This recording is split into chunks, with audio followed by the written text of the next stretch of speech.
Di buku sederhana ini saya menulis ada 33 topik.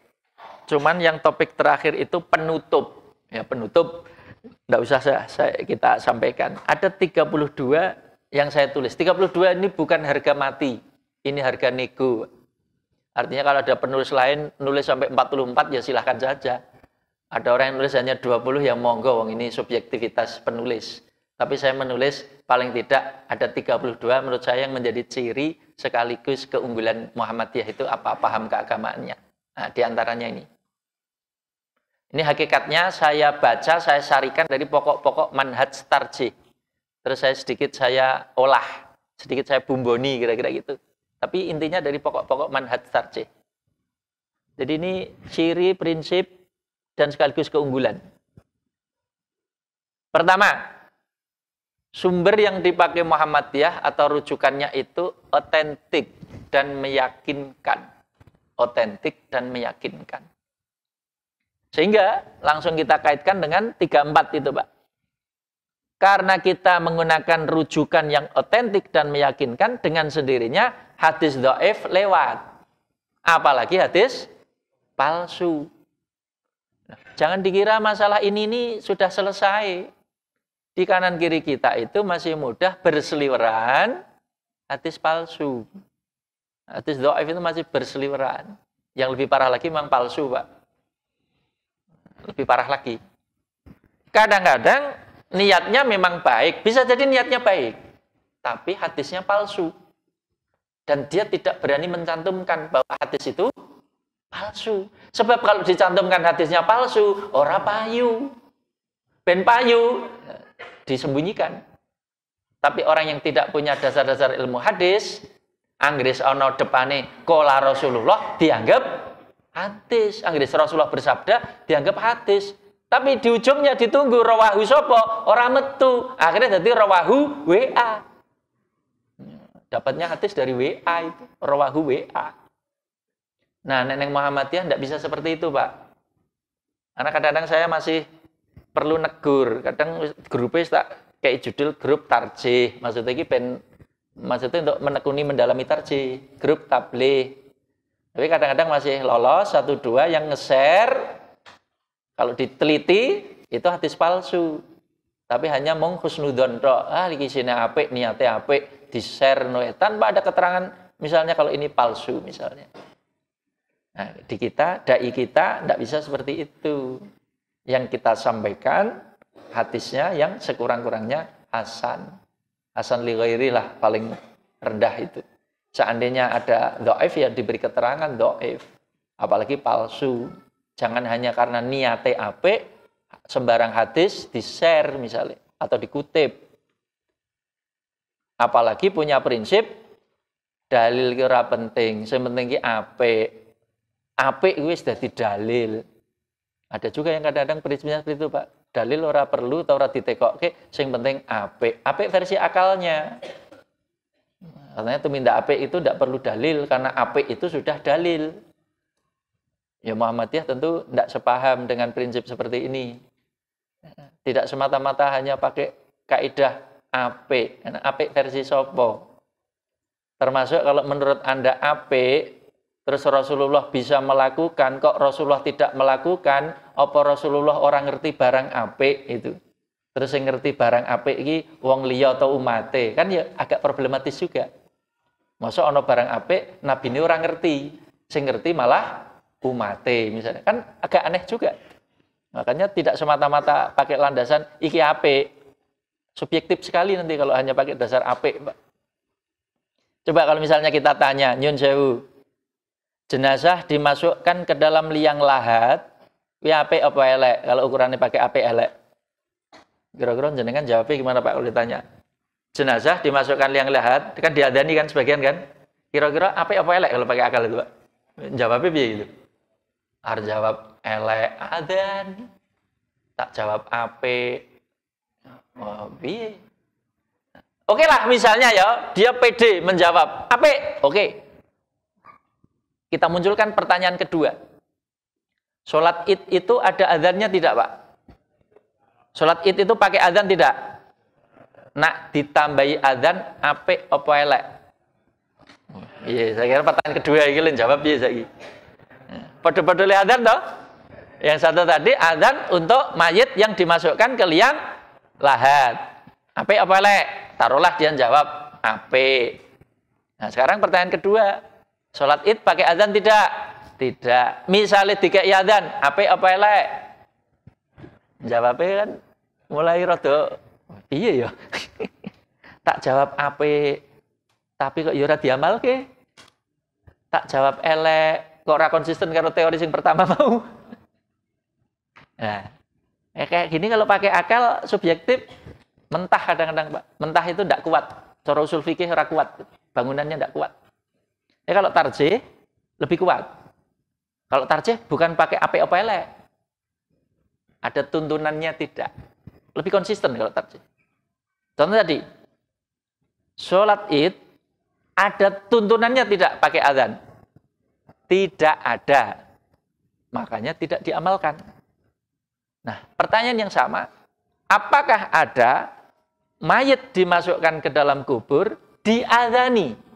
Sama-sama tidak ada. Karena tidak ada, adzan Id ya ora nambah, adzan go jenazah ya ora nambah. Tarjih konsisten. Nah, konsisten itu seperti itu, Pak. Karena apa? Kembalinya ke ada tuntunan apa?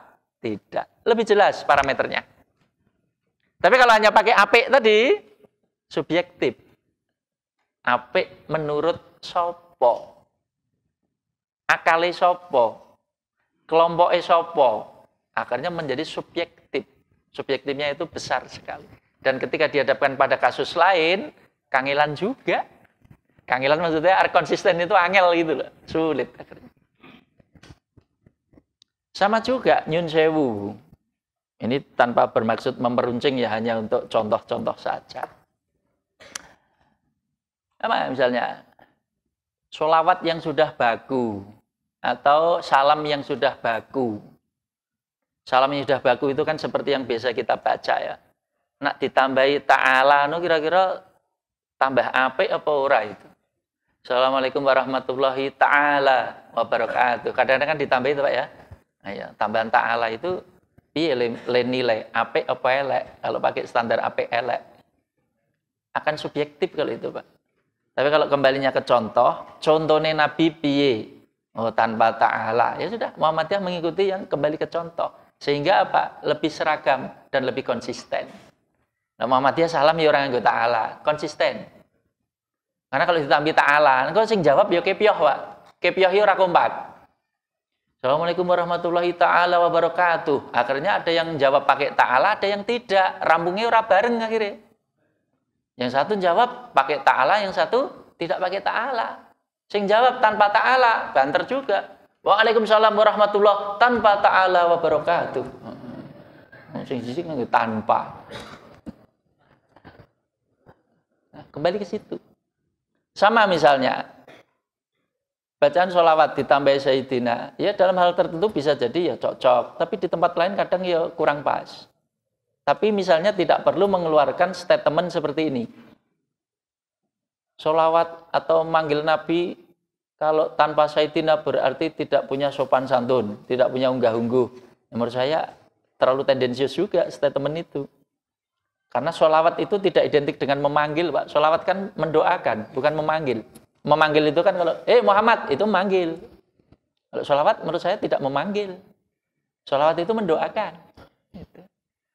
Yang genuine, ya memang nyun sewu tidak pakai Sayyidina. Genuine-nya asli.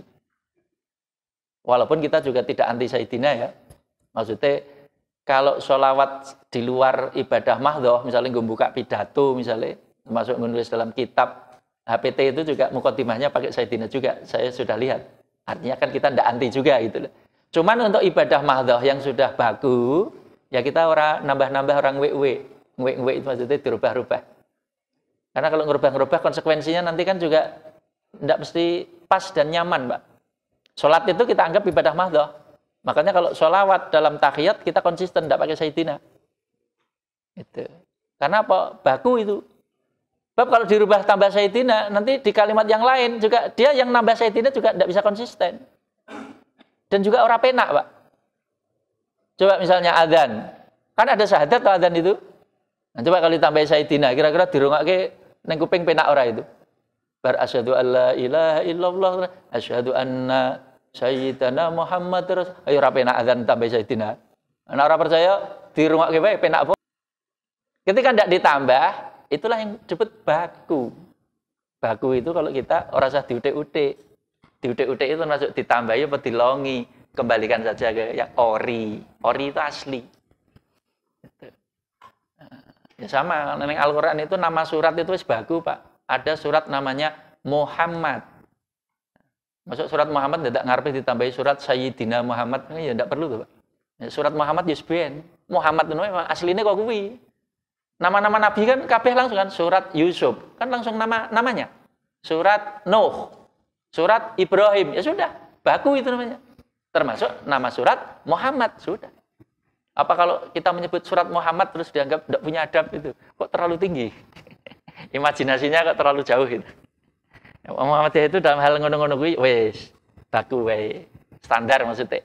Nah, ini hubungannya dengan prinsip kelima, keenam. Langsung kita kaitkan. Ini yang saya sampaikan ini boleh dibilang ya core-nya, jantungnya paham Muhammadiyah. Ya memang gue pengajian umum ora cocok. Ini cocoknya memang gue pengajian pimpinan karo sing wis genah warga Muhammadiyah. Kalau untuk umum ya kadang-kadang banyak mungkin ya banyak yang gerah mungkin itu. Mari ke sini. Nah, prinsip kelima langsung masuk. Muhammadiyah prinsipnya nah urusan ibadah, maksudnya ibadah mahdhah, prinsipnya lakukan yang dicontohkan. Tadi goleki tuntunan, goleki contoh. Itu prinsip. Tapi nak muamalah, lakukan yang tidak dilarang. Prinsipnya berkebalikan. Jadi nak ngibadah, golek contoh, golek dalil. Tapi nak muamalah, golek larangan. Ono larangane ora. Nak ora ono larangane berarti oleh. Aja dibalik-balik. Mana dibalik-balik ora cerdas, Pak. Ora pas. Misalnya, ada orang ibadah kok golek larangan, ora pas. Contohnya ini loh. Kadang kan ada orang begini bertanya nih. Larangannya ya ora ono. Loh kok larangannya ora ono piye? Harusnya yang dikejar bukan larangannya kalau ibadah. Contohnya ndi? Tuntunannya ndi? Mestinya begitu. Misalnya sholat duhur 5 rakaat. Boleh apa enggak misalnya? Jangan bilang larangannya mana. Yang kita kejar contohnya mana? Oh, contohnya 4. Ya 4. Kalau qashar 2. Ya udah itu yang ada contohnya. Sebab kalau kita cari larangannya 5 mana? Misalnya enggak ketemu misalnya. Ya 7 juga enggak ketemu, Pak.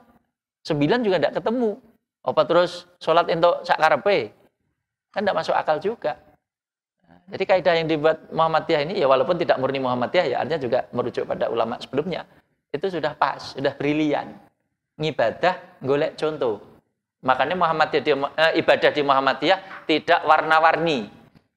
Ora berbunga-bunga istilahnya. Standar wae lah. Ibadah di Muhammadiyah itu standar saja. Standar ini maksudnya ora warna-warni, ora ditambah-tambah, ora berbunga-bunga. Sholawat Muhammadiyah ya standar wis ngono kuwi wae ora neko-neko. Kok sholawat di tempat lain kan bisa 100 macam dengan khasiat yang beda-beda. Ya kita standar aja.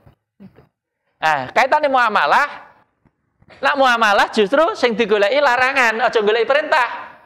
Muamalah kok golek perintah, pasif kita, orang maju-maju. Misalnya jenengan punya ide, Pak, saya mau menciptakan alat, misalnya ya alat apa lah? Misalnya kan rumah sakit, saya menciptakan alat untuk mengobati pasien tanpa disentuh, tanpa diraba, tapi iso kerja dewi. Kalau jenengan sudah punya ide dan merasa bisa, cari, ada ndak larangannya? Jangan cari ada nggak yang nyuruh. Kalau nyari suruhan ora ketemu, terus orang gawe. Yang kita cari larangan, ada nggak larangannya? Ndak ada, Pak. Berarti jalan. Artinya kalau jenengan punya ide mau melakukan sesuatu di bidang muamalah, cari larangannya. Ndak ada larangan, go on, lanjutkan. Sebab kalau kita nyari perintahnya malah pasif kita. Pak, saya mau buat komputer. Lah mana komputernya? Saya nunggu nyari ayatnya turun, Pak. Loh, berarti sampean ngaku dadi nabi. Ngenteni wahyu turun. ngarep-arep ketemu Jibril. Lah Jibril diarep-arep malah sing midun Israil nggo. Ora pas. Wong kita dudu nabi kok ngenteni wahyu. Ngenteni ayat wis ora midun. Ngenteni hadis wis ora digawe, sumbere wis sedo kok. Dalile iki wis mandek. Tapi nak muamalah ora usah ngenteni dalil, maksudnya sing ngakon, dalile wis mandek kok digoleki, dinteni maksudnya. Kita fokus nak muamalah golek larangan. Ini jangan terbalik-balik, Pak. Kalau terbalik-balik ora pas. Makanya kalau kita di Muhammadiyah mau kreatif silahkan, tapi tempatnya di muamalah. Piye contohnya misalnya, piye carane nggawe rumah sakit? Rumah sakitnya apik, canggih, ramah, murah, mari. Terakhir untuk utang. Rumah sakit untuk utang kan urung enek, Pak. Muhammadiyah iso nyontoni kan spektakuler itu. Berobat kan rumah sakit Muhammadiyah apa? Untuk utang. Iso ya disaur ora entuk ya biasane diiklaske. Wah, itu ciri Muhammadiyah mungkin. Di tempat lain kan durung ono. Lah bidang muamalah silahkan saja kreatif. Piye carane? Nggawe sekolah tadi, Pak. Maju, apik, murah, terjangkau, kualitasnya bagus. Silahkan. Muamalah-muamalah itu silahkan kreatif. Termasuk nggawe iki, silahkan. Jadi tempatnya kreatif itu di muamalah. Nah, ibadah itu tidak perlu kreatif. Ibadah itu cukup standar saja. Nah, ini prinsip. Berikutnya, terus ini, kias tempatnya di muamalah, bukan di ibadah. Jadi kalau ada orang bertanya, wah Muhammadiyah umum Quran hadis tok. Tidak. Muhammadiyah sama, pakai usul fikih juga. Quran hadis ijma kias. Cuman untuk kias dibatasi hanya bidang muamalah. Nak ngibadah nganggo dalil sendiri, orang nganggo kias-kiasan. Itu aja bedanya. Nah, orang yang tidak paham dikira Muhammadiyah nolak kias. Yang ditolak Muhammadiyah itu kias di bidang ibadah. Nak muamalah tetap tinggu. Kias ibadah itu contohnya tadi. Katanya yang mayit dilebokke diadani itu pakai kias. Dikiaskan apa? Bayi yang baru lahir diadani. Mati ini ya diadani ganti. Itu kan hanya main logika saja. Nah, kias seperti itu lemah. Muhammadiyah tidak pakai. Ibadah nganggo kias. Nganggo dalil. Ana tuntunane ora. Salat qobliyah Jumat. Kenapa Muhammadiyah tidak ada atau tidak mengamalkan salat qobliyah Jumat? Yang mengamalkan salah satunya pakai metode kias. Dikiaskan dengan sholat duhur. Sholat duhur ada qobliyah. Sehingga ada qobliyah Jumat. Nah, Muhammadiyah tidak pakai. Nah, kias seperti itu, kias ibadah itu tidak dipakai di Muhammadiyah. Nah, dipakainya muamalah. Kalau muamalah dipakai. Contohnya apa? Ya, tadi orang bayar zakat fitrah. Nabi contohnya pakai kurma, pakai gandum. Lah kok di sini kok jadi beras, Pak? Pakai kias. Kalau kias itu yang diambil ilatnya, substansinya. Ilatnya adalah al-qut. Al-qut itu makanan pokok. Jadi yang dijupuk rohnya. Qut, makanan pokok. Orang mesti podo. Gandeng makanan pokoknya wong Arab kurma, kita makanan pokoknya nasi. Kias berlaku dan itu diterima karena muamalah. Gitu loh. Nah, ada lagi yang ngejar. Tapi di Muhammadiyah kan tidak hanya pakai beras, Pak. Pakai duit juga. Itu pakai sandarannya apa? Nah, kalau itu saya pakai nanti hubungannya dengan di belakang itu. Kekinian, kedisinian. Jadi untuk menjelaskan itu juga bisa pakai penjelasan kekinian, kedisinian. Kekinian maksudnya gini, kedisinian ini tadi, kita hidup di mana? Indonesia. Indonesia tadi, makanan pokoknya apa? Orang itu pada Arab. Kono kurma gini, beras. Itu kan kedisinian namanya. Nah kalau kekinian itu hubungannya karo wong miskin ki butuhe apa? Kalau menjelang hari raya. Ngertine dari mana, Pak? Ya disurvei toh. Ilmiah itu kan blusuan kalau zaman Khalifah Umar. Blusuan itu kan menggali informasi langsung. Atau pakai survei kebutuhan wong miskin nak menjelang hari raya ki apa? Apa mau masalah beras? Padahal bisa jadi problem orang miskin menjelang hari raya itu bukan beras, Pak. Mudik. Orang iso tuku tiket. Atau bisa jadi problemnya apa? Ora iso tuku sarung anyar. Ora iso tuku klambi anyar. Mangan wis rampung. Kok ngerti mangan wis rampung? Lah zaman saiki apa ana sih bodo-bodo ora iso madang? Hari raya kok ora iso madang ya apa ya nek wong saiki? Mangan ya turah-turah kalau hari raya. Kalau tidak percaya buktikan Pak, jenengan bisa 1 minggu yuk blas ora masak.